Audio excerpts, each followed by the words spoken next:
Ayatollah Khamenei issuing a statement saying U.S. military bases in the Middle East are no longer safe. This comes hours after the U.S. conducted strikes on the Islamic Republic, with U.S. Central Command giving an update. Spokesman Timothy Hawkins saying, quote, U.S. forces conducted self-defense strikes in southern Iran today to protect our troops from threats posed by Iranian forces. Targets included missile launch sites and Iranian boats attempting to emplace mines.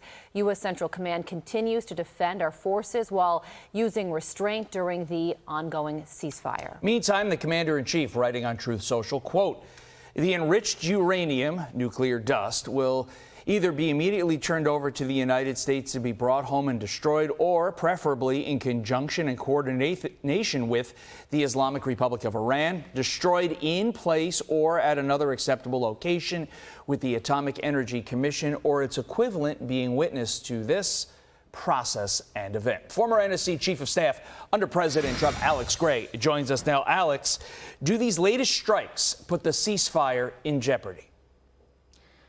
Hey, Todd, good to be with you guys. I don't think they do necessarily because, look, the Iranians know that the blockade is having an extraordinary effect on them. They're having to readjust their supply chains from the Gulf to Central Asia. It's been a very traumatic couple of months for the Iranian economy and for the regime itself. I think they have every incentive to come up with a deal that allows them to go back to what they're best at, which is trying to keep power for themselves. I think this is a kind of blip in the ceasefire. I don't think it's going to derail the process. Also yesterday, the president added another layer of things by calling on a myriad of countries in the Middle East to join the Abraham Accords.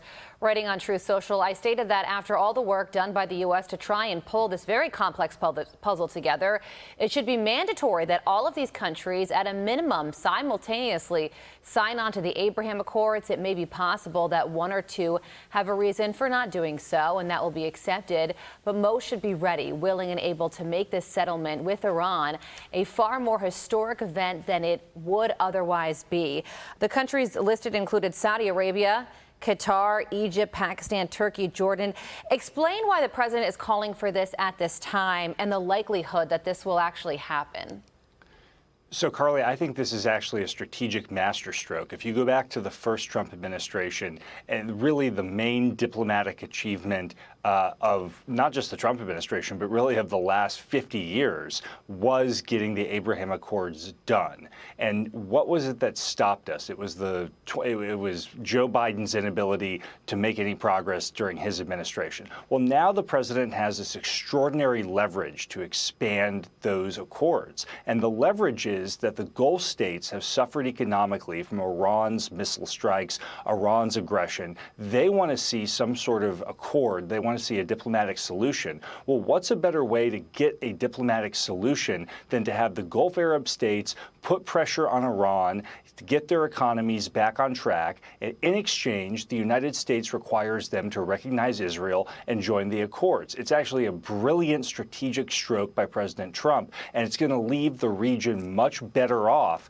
than it was before the war started. Let's go beyond that. What would it mean for our kids, our grandkids, and beyond if not only was President Trump able to eliminate the possibility of a nuclear Iran, but also bring peace to the Middle East, where literally there has never been peace? What would that mean, Alex? Well, it would be transformative, and the Middle East has been a byword for conflict and chaos for decades, and we would have a Middle East. We're already seeing it. When you go back to President Trump's 2020 accord between UAE, Morocco, Bahrain, and Israel, the trade ties, the diplomatic ties that grew up very quickly between those countries because of what President Trump put together.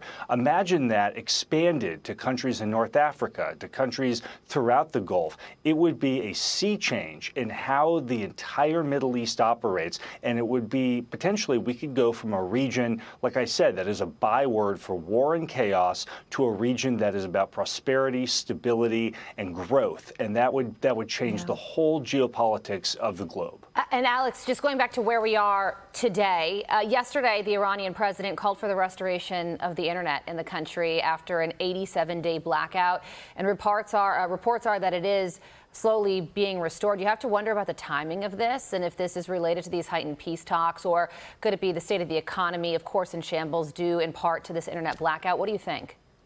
Well, look, the blackout that the Iranian regime imposed did a tremendous amount to damage their own people, to damage the economy that was already suffering from their own mismanagement. I think they realize, like I said earlier, Carly, that they cannot sustain this type of behavior much longer. They have to come to the table, whether it's because of the blockade, their own self-imposed internet blackout, and a number of things. It's time for them to come to the table and recognize that President Trump has orchestrated a strategic victory against the Iranian regime. It's time to cut their losses and find a way to mitigate the damage that they have done to themselves and to the region. Alex Gray, former NSC Chief of Staff under President Trump, thank you very much. Be sure to like and subscribe for all the Fox News latest on YouTube, and catch full shows streaming now on Fox One.